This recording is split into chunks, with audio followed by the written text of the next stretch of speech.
Nag-withdraw na po tayo ng ating Certificate of Candidacy for Senator. Napilitan po tayong gawin ito dahil na-confine po tayo ng Lunes. Kahapon po tayo nakalabas. Nagkaroon po tayo ng procedure.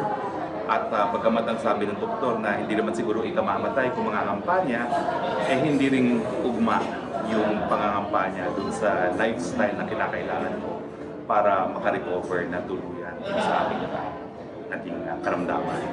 So it was one of the saddest decisions that I have made. In fact, sabi ko sa misis ko, this must be one of the saddest decisions, if not the saddest decision. Pero I think God has other plans for this. Ang sabi is immediate rest is really 2 weeks. Pero for merong mga cardiac rehab na gagawin for the next 2 months. How is your family taking your decisions? Well, it was a decision made by the entire family. It's cardiovascular disease. Naagapan naman, although the doctor said it was a miracle because of the extent of the problem. So I consider this already as my second chance, second life, and I'm very happy to have this second opportunity.